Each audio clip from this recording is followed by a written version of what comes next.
I absolutely believe leadership can be taught. Leaders aren't born, they're made through incredible hard work and perseverance. Every one of us fails in life, right? I've failed numerous times. We've stumbled along the way, but that's to me the mark of a great man or woman is one that responds positively to those resilient challenges. And if you're not proactive and kind of predictive, like to me, those are the most effective, most beneficial leaders to an organization. The ones who have that ability to kind of look ahead.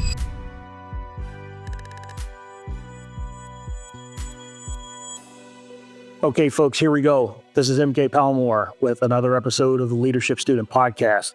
I have got a treat for my audience today. I have one of my former colleagues from the FBI, Kyle Vowinkel, who I've known now for the better part of maybe 25 plus years. Kyle and I had the opportunity to serve in the FBI together, but Kyle, being the exceptional person and leader that he is, went off and did some pursuits while in the Bureau is the kind of stuff that people dream about. And I wanted to bring Kyle into the studio, have some conversations about leadership because his experiences, I think, are rather unique, comparatively speaking, certainly for those of us in the private sector. And I think that what he's doing right now in the industry with a company that he's calling Elite Mindsets might be interesting for the listeners to hear about. So Kyle Vowinkel, retired special agent from the FBI, now CEO at Elite Mindsets. He's also a guest lecturer at Cornell University. Kyle, welcome to the virtual studio. Good to see you, man. Thank you so much, MK. It's truly a pleasure to be here and chatting with my former LA SWAT teammate. We served together on one of the nation's best tactical teams there in the FBI Los Angeles field office. So awesome to be here, brother. I mean that. Yeah, and it's really good to reconnect with you and see you again. Kyle, let's jump right into it. You've had some really unique leadership experiences. You've parlayed that now into an outfit you're calling Elite Mindsets. Talk to me about your retirement from government and why you thought going into the practice of both teaching and advising on leadership matters might be relevant for you. Well, I did leadership development in the FBI, and I really enjoyed elevating other leaders, right? Talking about those lessons learned, because I made a bunch of mistakes throughout my career, and then be able to help the emerging, rising leaders was really rewarding for me. So I formed Elite Mindsets to bring those actionable, practical leadership insights to the corporate world. Because I was fortunate, as you, to be in numerous in extremis leadership situations, meaning leading when lives are on the line and when those leadership decisions could make a difference between life or death. So those in extremis leadership positions, even though corporate world may not have those, the same basic principles of leadership apply, and they are transferable. So my company mission is to elevate other leaders to extraordinary performance levels. Because I've been on some of those highest performing teams in the world, on the elite FBI hostage rescue team to the FBI's crisis negotiation unit. And I share those in interactive leadership sessions at Cornell, with Aon, with Google, with Wall Street firms. And it's been very, very successful because it's so interactive and engaging for those participants to go through these riveting experiential learning sessions. Talk to me a little bit about leadership in terms of being an academic discipline. I assume that your position might be that leadership can be taught because you are teaching it as a business. Talk to me a little bit about why you think it's important for folks, one, to understand that this is a skill that can be taught and learned, and maybe a little bit more about your approach at Elite Mindsets in terms of how it is that you provide these snapshots and sort of bring people through the process of the learning journey. I absolutely believe leadership can be taught. And as you know, I was fortunate to go to the premier leadership training institution in the world, the United States Military Academy. I'm gonna have to cut you off right there. No, just kidding. Go ahead, West Point. We love it. I know, with all due respect to your alma mater, which is a fantastic, United States Naval Academy. I have the utmost respect, and that's what we do. We tease each other back and forth. But my point is, we both learned leadership, from 17, 18 years on, and you're taught it. You study examples of previous leaders who have risen up through the ranks. And there's a great quote by Vince Lombardi, which I really like, super successful NFL football coach. He said, leaders aren't born, they're made through incredible hard work and perseverance. Leadership journey, and I know you use that phrase and I do too, even though I'm, going on 53 years old, I still am learning. I still have that continuous growth mindset. That's one of those mindsets that I teach in elite mindsets. It's that you have to be open to new ideas, new ways to do things, and new ways to kind of lead as people evolve. Because this generation of workforce is the most intelligent, talented, and questioning workforce that we've ever had. So you have to be more engaging with them. I believe in connecting with your teams. And for example, in the Miami field office, like you, I was assistant special agent in charge, hundreds of people underneath me. And one of the things I would do to connect with people was I would, block off time on my calendar. I tried for an hour on Monday and an hour on Friday afternoon of time on the calendar just for walking around. You've probably heard the term management by walking around. I had nothing else on my schedule except, and I looked forward to it. I really did, because I would just talk to my team. I'd just walk into their areas. I'd come to them, right? Because also, people are reluctant sometimes to go to that seventh floor, the C-suite, where the executive is at. So I would make time for them and just ask them how their weekend was. What are they doing with their families? Get to know them better. There's another great quote I really like. Teddy Roosevelt says, people don't care how much you know until they know how much you care. So I try to demonstrate that genuine personal connection to my team. And it gets that mindset. I really believe that a leader has to have that mindset to demonstrate the genuine concern and connection with their employees in order to most effectively lead them, to increase morale, right? To increase retention and the productivity and efficiency of the unit. So you might recall that I wrote a post. I think I even did a blog on this not too long ago around how important it really is, this point that you're making about connecting with people and understanding that your role as a leader, at least from my perspective, is to enhance their experience, their development, their growth, driving them towards the goals that they... Do you think you always had that perspective, or was that something that you learned over time? Oh, it definitely took me time. I will be the first to admit, I was a self-centered leader initially, right? I was concerned with my ego, how I looked. I only cared about the team if they made me look good, right? I was, especially as a junior cadet, right? I didn't quite grasp, to me, and what you're talking about, that true essence of leadership, especially now later in my career, is absolutely about creating an environment or an atmosphere where the team excels and they rise to extraordinary performance levels. So it's not about the leader, right? And that ego, kind of letting go of the ego, that's another one of the phrases I really like. I try to tell people in mindset, let go of your ego as a leader. It's not about you anymore. It's about the team and elevating their performance. So 100% agree with you. My experience in the private sector, interestingly enough, is that, I have lots of conversations with people who are struggling to get noticed, struggling to move to that next level of management leadership. They don't get tapped on the shoulder to engage and enhance responsibilities. And I'd have to say, if there's one thing that's sort of clear, is that they don't get that piece around it not being about them just yet. Doesn't mean they won't get there eventually. But I think initially when people think about, well, why do I want to be a leader? And again, this is just my limited experience in the private sector. Why do I want to be a leader? Well, I want to be a leader because I want, one, I want that title, that role. I want that responsibility.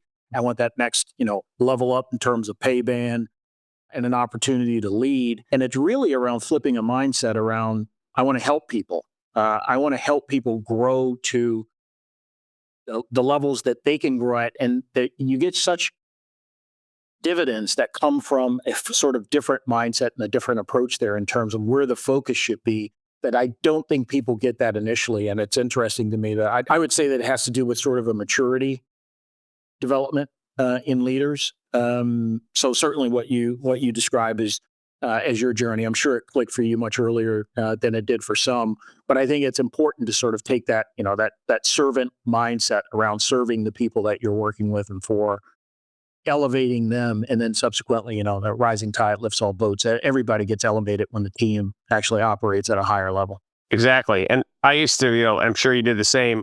Every new employee that came to work for me, I sat down with them, at a half hour on the schedule. It doesn't matter if the lowest level employee to my highest supervisor. And I sat down to get to know each and every new person because I wanted to start off with the values and culture.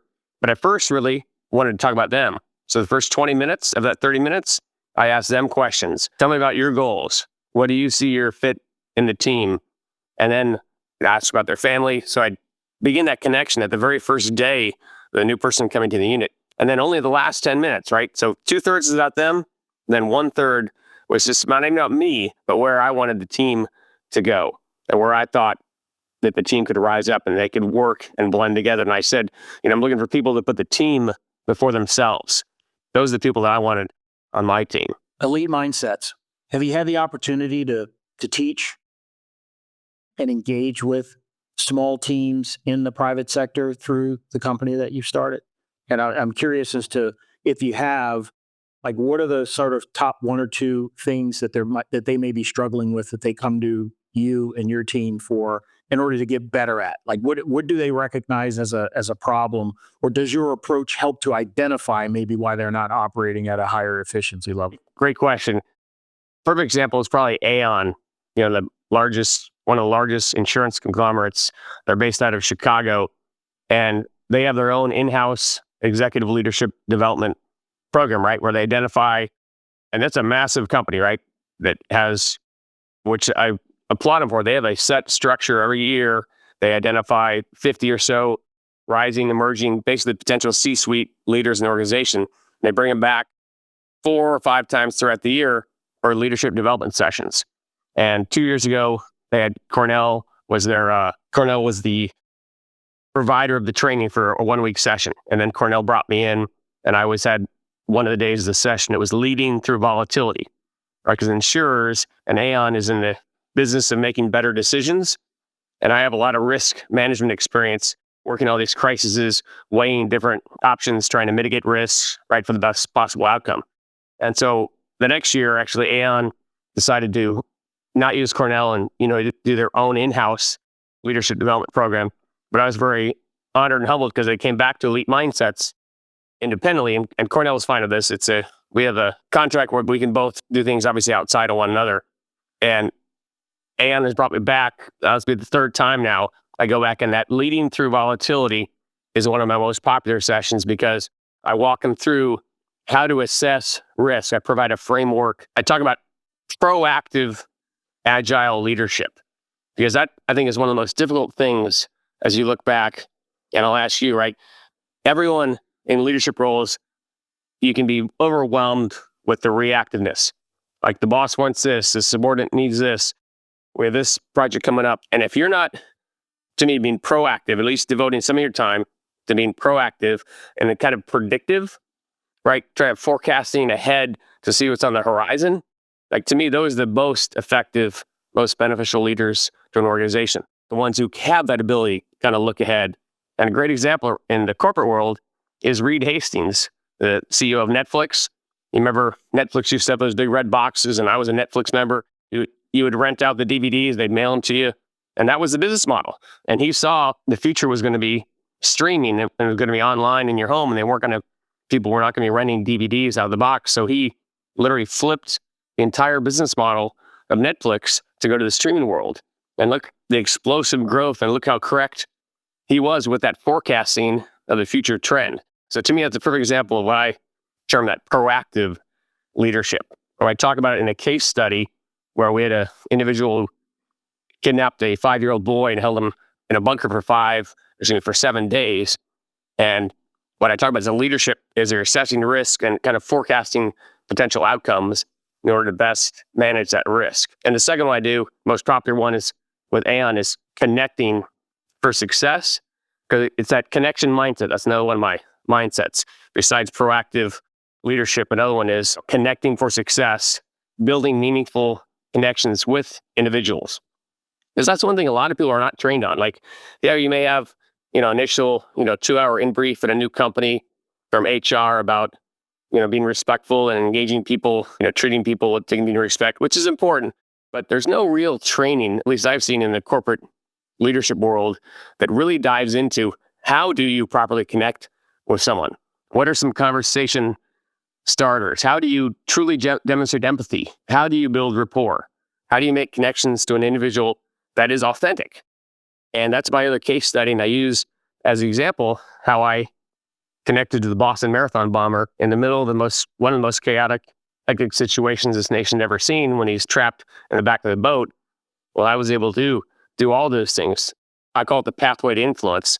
So within an hour and 15 minutes time, I was able to connect, go through all those steps through my introduction, through building rapport, demonstrating empathy. I was able to influence him to positively surrender. So that's really popular too with Aon and other clients, is that instruction and then actual interactiveness of that case study so they can learn how to connect with others. I think you bring up an amazing point around understanding how to connect with people. I've actually had experiences where I've had executives that I've attempted to interact with sort of show that they really don't know how to carry on a conversation outside of the spreadsheets and charts that they have available to them, or a meeting that's directly related to some kind of mission critical event that happens to be going on. They don't know how to sort of take it through a detour and actually just sort of engage and figure out who it is that they're talking to or talking with. And it's been so clear to me that many could, I think, benefit from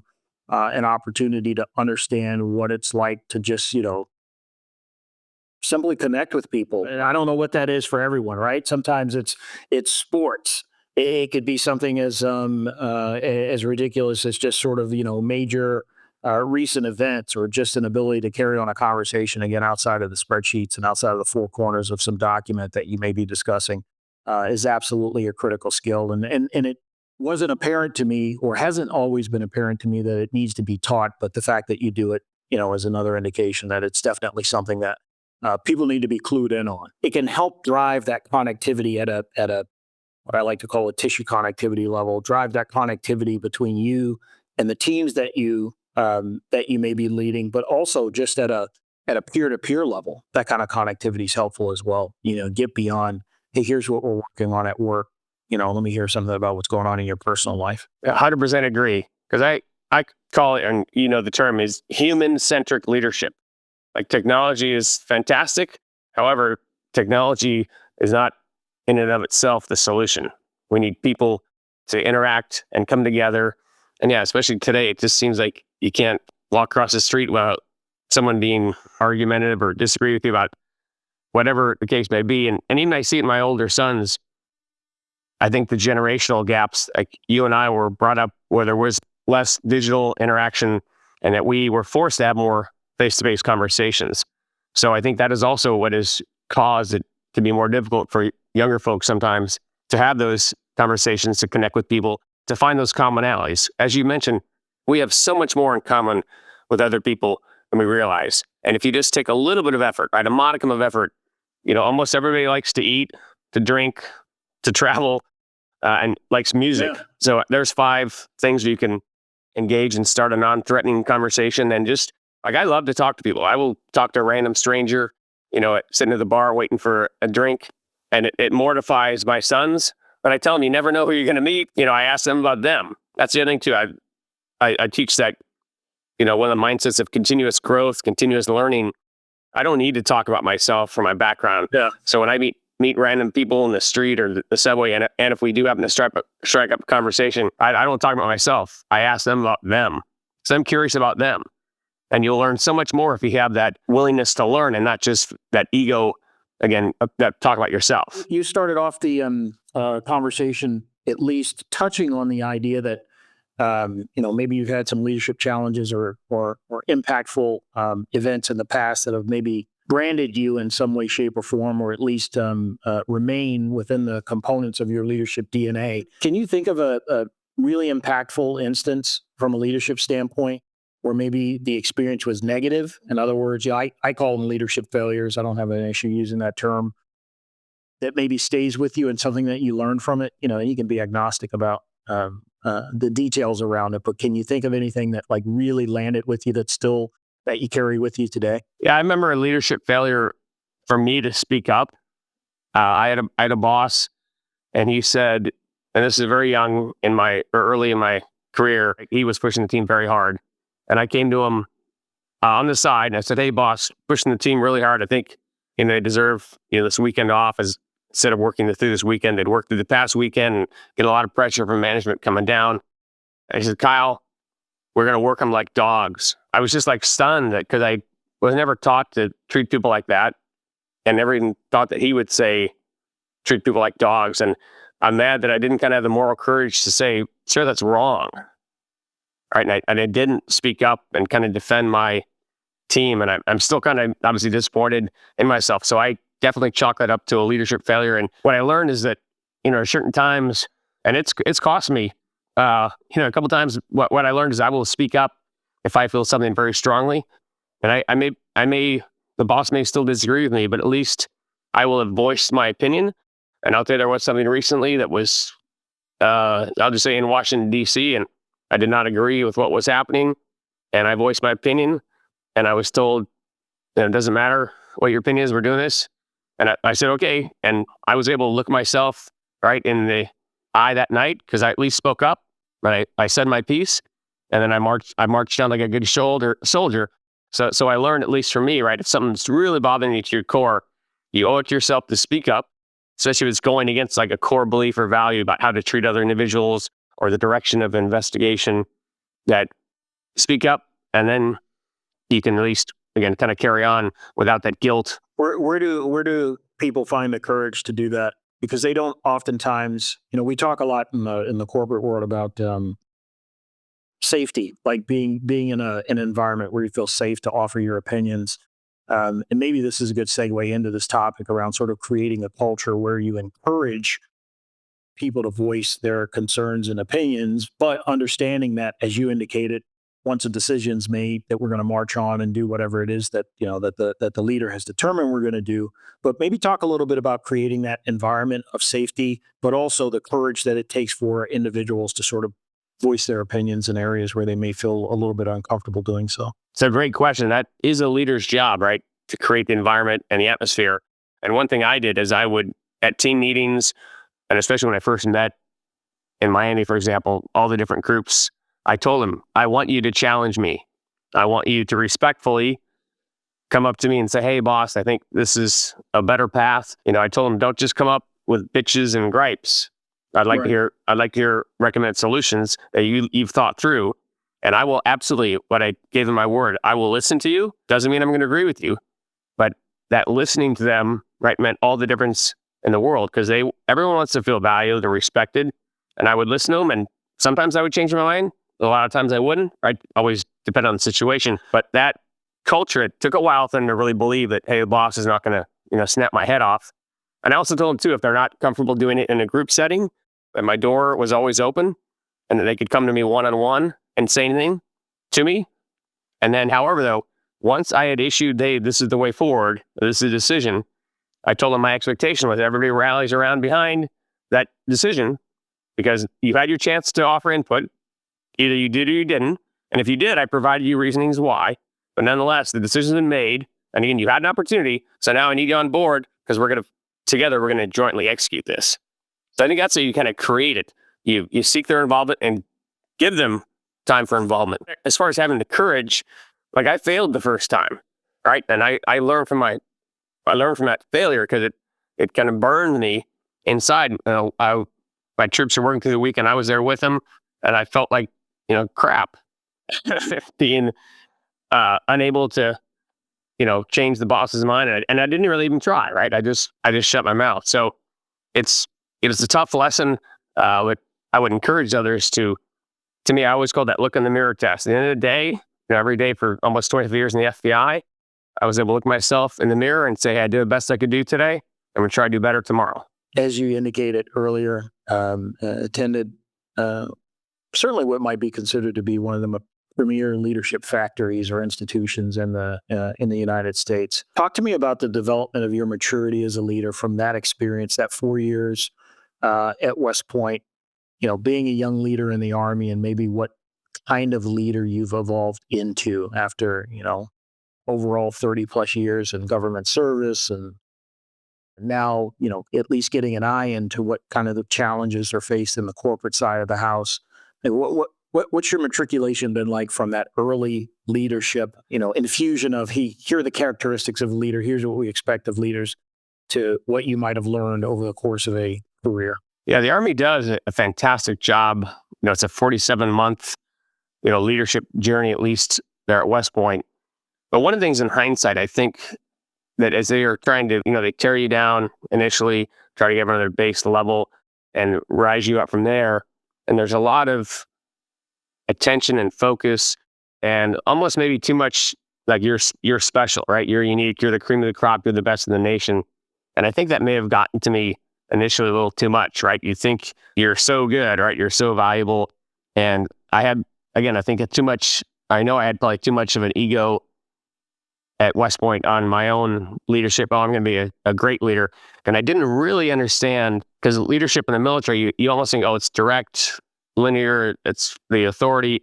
It's whatever I say, whatever word I utter, that platoon is going to go do it without question. And as you know, when I get out in the Army, it's like my platoon sergeant says, hey, LT, why don't you just sit in the corner and let me do my job? That was first conversation. I said, whoa, platoon sergeant, we got to talk, because I get it. I'm brand new. You got 15 years, but I'm not a sit on the sidelines, type of leader. I want us to work together. And actually, he was a great platoon sergeant. We worked through things, because I had, second lieutenant, nothing. You just graduated 4 years at West Point, and now you're in the real Army, and things are a lot different. I'll tell you, when I first leadership challenge, this is, I think, my second week. I was in Fort Hood, and I'd only been there a week. I'm in process, and the next week we're going to the field, right? So very little time to get to know anything. And, I got my map for my training area, which I didn't pick out, right? I didn't do any of the preparation for the field. And I'm leading the convoy of our, a dozen or so vehicles, following the map, and I planned out the route, and we hit a fence for the impact area. And now I start to question my own, map, plan, navigation, and everything. And I'm talking to the driver. I'm saying, hey, this doesn't seem right. Why would they pick this, a spot inside the impact area to set up camp, or set up our base camp? And I double check, and I'm right with my navigation, but that took a lot of guts. I called up and I said, hey, sir, we are changing our base camp location. And this is, the net wide. And he comes back, why you change your location? Sir, it's in an impact area. Making those tough calls and, not trying to embarrass whoever, initially set up that plane. They obviously didn't do a site reconnaissance, right? They hadn't been out there, and an error in judgment. But remember, and you probably had a similar leadership vignette. It was back in Vietnam. I think there was a platoon leader or company commander who was calling in artillery fire, and he didn't verify his position, and came danger close. I think they lost some soldiers' lives. The point was, you have to, it's that old Reagan quote, trust but verify. You've got to be 100% accurate with information you're relaying, especially in the military. As we talk about extraneous leadership, when lives are on the line, those facts are important, and you can't be wrong. And don't be afraid to take that pause and take that second look to ensure that you are right. So my leadership grew. Every day I learned more and more in the Army. But I just spent 5 years in the Army. I was interested in becoming an FBI agent. Thankfully, got accepted, and I was just an agent for 15 years. Right, I was not in a path to raise my hand. As you know, several people just raise their hand at the 6-year mark to go into management. So I didn't feel a strong calling initially. I really wanted to be on an elite team. And as you know, I tried out and thankfully made the hostage rescue team. So I spent 8.5 years there. And I did become a supervisor there at the end, but that's not, as you know, it's not a fast track for management. Being a supervisor on HRT doesn't really get you anything. But that wasn't my goal, right? I really enjoyed the job. I enjoyed what I was doing. Then I became a negotiator. Same thing, not a manager. But I found myself interested in complaining more and more about management. Now I'm at like year 14, and my wife said, why do you keep complaining about management? You're not willing to do anything about it. I said, you're right. And same thing, I looked myself in the eye one night in the mirror, and I said, I have to stop complaining if I'm not willing to be part of the solution. So at that point, I raised my hand and put in my application to be a unit chief, at headquarters, and thankfully got it. And that was my first time being at, some of the Pentagon, the FBI headquarters is kind of where the sausage is made in the FBI. And you get to kind of see behind the curtains, like how the decisions are made and how resources are allocated. But I enjoyed it, seeing that kind of enterprise-wide impact at headquarters level. So I enjoyed management, and I thought, really, because I was now much more mature, right, than those 20s being a platoon leader. Now I'm in my 40s, and I tried to now think about the team and elevating the team. And yeah, I put in a team from Phoenix on a case for the Director's Award. This is really cool. I'll just share with you. I wrote up the award for them, right?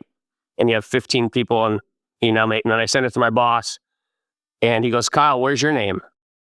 I said, boss, I would never put my name on an award that I submitted, right? That's not even something I'd consider. And he said, well, Kyle, you You went to China twice. You've been to Phoenix office, 4 times. Delete whatever name 15, put your own name on it. So I was honored that my boss put me on it, but that's just an example. I was focused on the team and elevating them and not myself, which I think good leaders obviously should do. What are some of the, as you were assistant special agent in charge, I found it, frankly, difficult's probably not the right word, but challenging to lead at the executive level in government. What are some of the challenges you might have faced in terms of being able to practice the kind of leadership that you had grown and matured into at those executive levels in the government? Was it hard? Was it easy for you? How'd you find it? The word you used is very appropriate, challenging, because, the higher you go up in the service and leadership, the more, lateral kind of engagements you have with other partner agencies, with other departments, and with headquarters, because the decisions are even more important right at yours and my level, especially when there's disagreements. To me, that pause and the time required to, let's say, get 6 different partners on board to do an operation, like that was painful for me, right? In my mind, this is an FBI case, we have clear jurisdiction, we want to do this, and it's not even that aggressive of an action, right? Somewhat assertive, somewhat proactive, right? I talk about proactive leadership. It was proactive, but it was not going to be an international incident. And I got tremendous pushback. An example from headquarters. Of course, it's on a Friday night. Everything happens on a Friday night. Friday at 4 p.m. is when the emergency phone call comes in. Without fail. And so, there are like 2 actings at headquarters, and I'm trying to talk to the, assistant director. And so I got very frustrated and very demotivated because of that inability, even at our level of ASAC, to do something which I thought was rightful and justice, or righteous, I should say, action.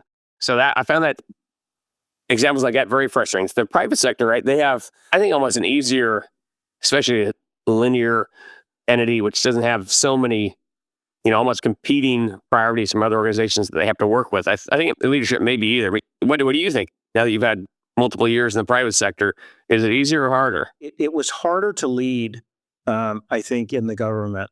And I'll tell you why, from my perspective.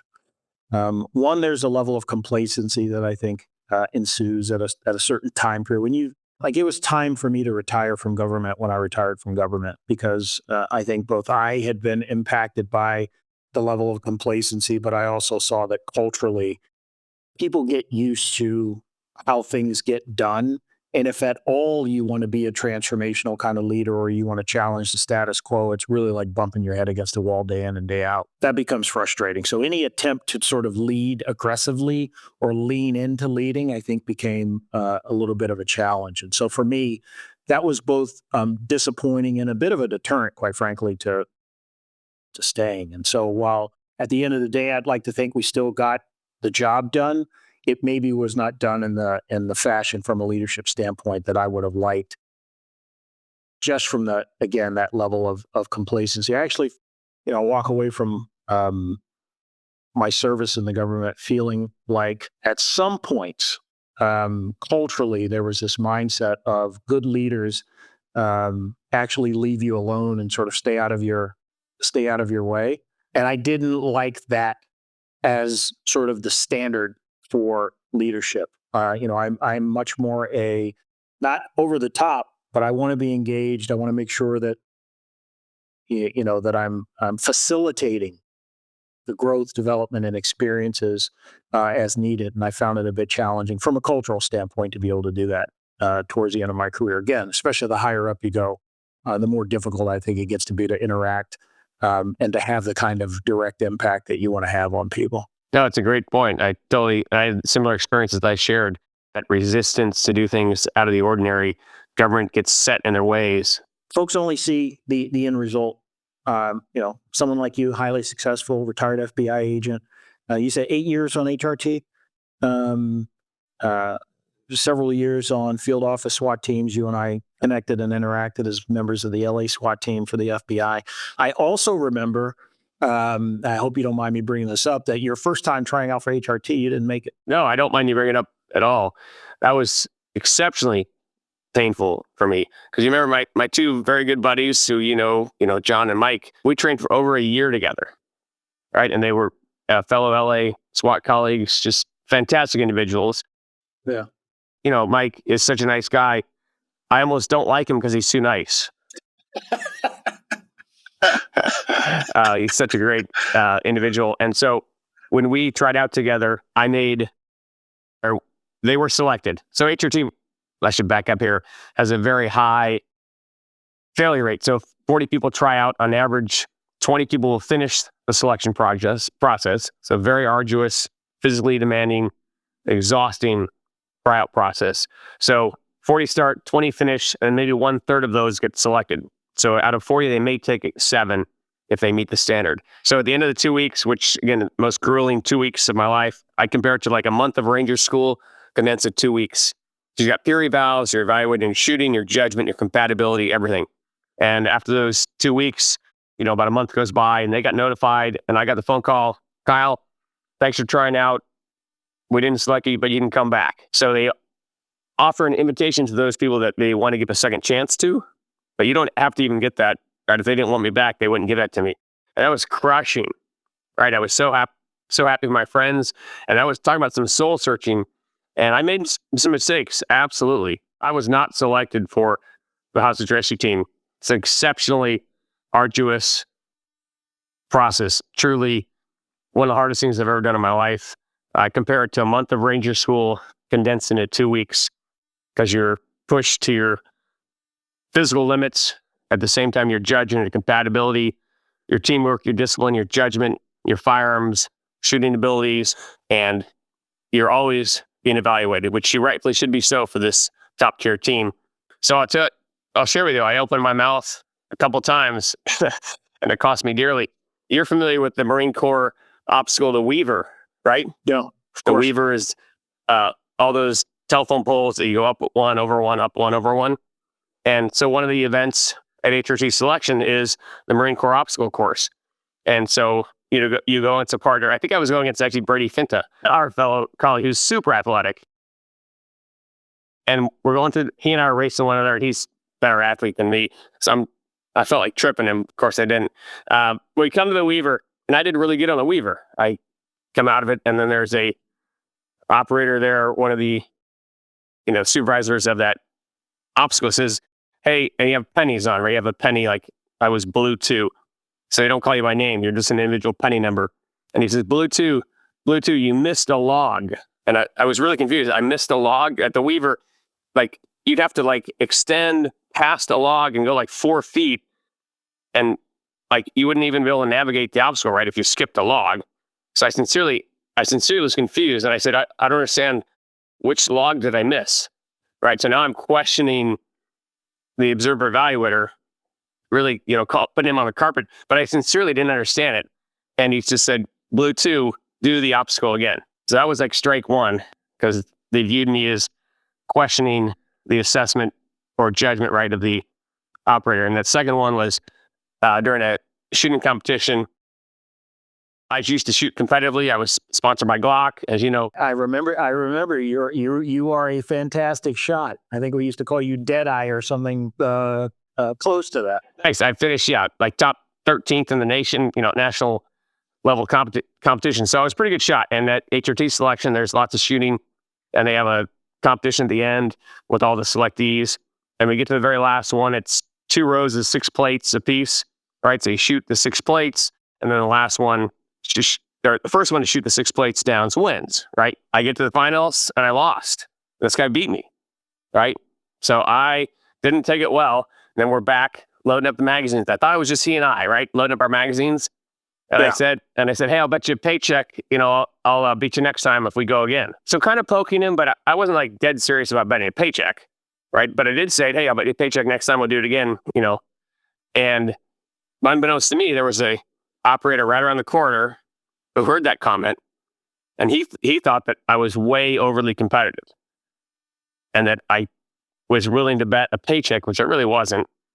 But nonetheless, that's what I said, right? So it put you in a bad light. Yeah. Yeah. So those 2 instances about me opening my mouth and saying things I shouldn't have said, and I recognize that in hindsight now, I should not have questioned the operator at the obstacle course, and I shouldn't have said that silly thing to Bobby. And he's a great shot, and he beat me that day, and hats off to him. And there's one other minor incident I can't remember right now, but that caused them to question it. And back in those days, if there's any question in their mind, they make you come out for the whole process again.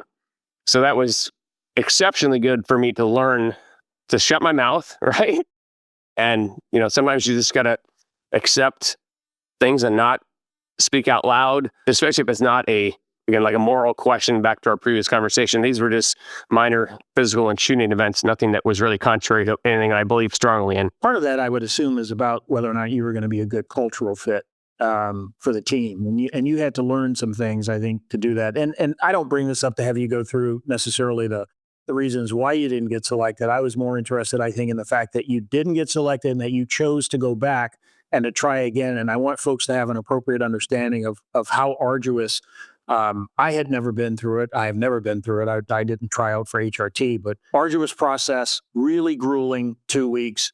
Lots of people don't make it. There was no guarantee that you were going to make it even the second time around, but you chose to go back. And that's the part that I really want to tease out. Talk a little bit about sort of the fortitude and resilience, like you're saying to yourself, hey, I'm going to go back and give this another shot. No, I appreciate you saying that, because like 2 weeks doesn't sound like a long time, but like anything, it's a preparation, that year plus preparation that goes into it. Doing 2-a-day workouts, like, getting up at 4 a.m., going to the pool there by the LA office, or going to the track with John and Mike.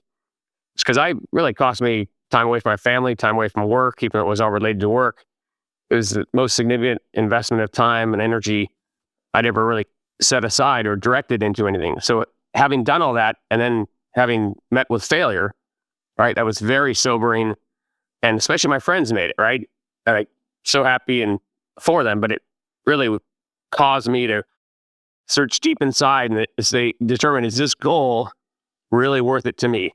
To put myself through such pain and agony again for an outcome, as you mentioned, there's zero guarantee. And actually, the history of second time selectees getting selected is even lower than the first. So I knew that going in, that the odds were definitely not with me making it. And it was you remember Lance Wu, former ASAC at LA, who I admired and respected. And this is maybe a couple months after I got the news. I remember talking with him about it, saying I'm having a tough time deciding whether or not to try to go out again.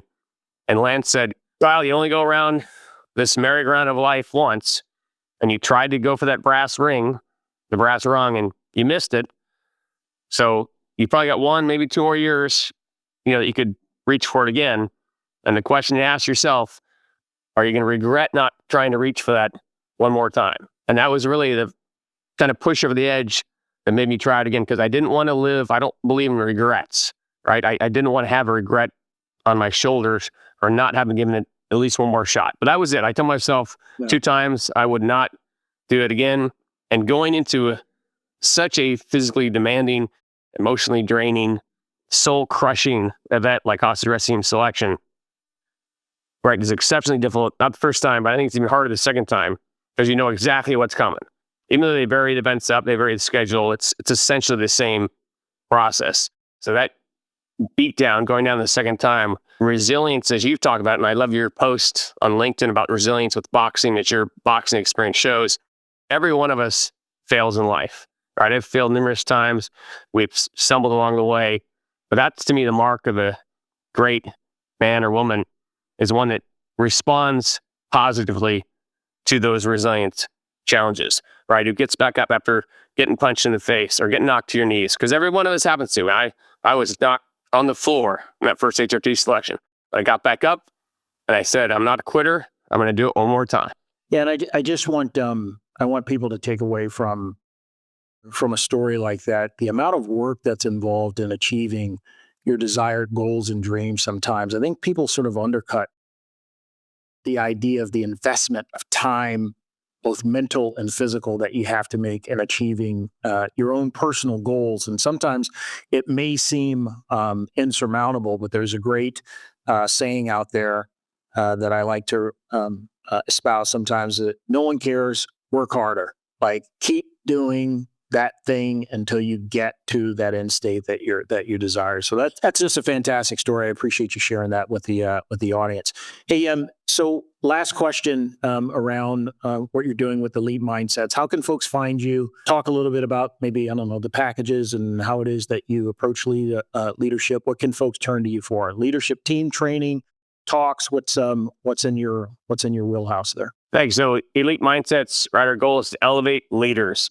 So I do keynotes for different, Fortune 500 firms, but my most enjoyable aspect is the leadership development sessions, right? Where we do a couple hours or more of actual interactive leadership training where we go through those case studies. And it's been wildly popular. And again, the people get to make decisions and practice those leadership lessons that we're trying to elevate and impart to them. So there's 5 different mindsets. We talk about leading through volatility, which is really proactive, agile, and resilient leadership. As you've touched on, your resilience is the 5th mindset, one of the most important mindsets. And we also talk about connecting for success, right? That mindset of bonding genuinely, creating relationships with your team. And so people can do all 5 packages if they want. Some companies do, others just do single individual ones. But yeah, my website's elitemindsets.com. People also can check out my posts on LinkedIn. Like you, somewhat of a thought leader, I do post occasionally different thoughts and insights into different things that are going on in the world, kind of get a taste for the things that Elite Mindsets can bring to bear for their organization. Kyle Vowinkel, really appreciate you joining me here in the virtual studio for the Leadership Student Podcast. It was really great reconnecting with you. Thank you so much, MK. And I'll just finish this with one of my favorite quotes too. As you mentioned, success is a grind and nobody falls to the top of the mountain. They have to claw their way up one step at a time to get that pinnacle of success. I wish you and all your listeners great success in their lives. Appreciate. And on that note, we're going to close out here on this episode of the Leadership Student Podcast. Hope you guys enjoyed this conversation. Be sure to like, share, and comment as needed. Thanks again, Kyle. Thank you for listening to Amplified, the Leadership Student 2.0 podcast. If you're ready to elevate your personal leadership and drive your team's success, connect with Apogee Global RMS for custom coaching and development solutions. And be sure to subscribe to the podcast so you never miss an episode of impactful personal leadership strategies. Until next time, keep leading with purpose and empowering those around you. Together, we'll amplify your success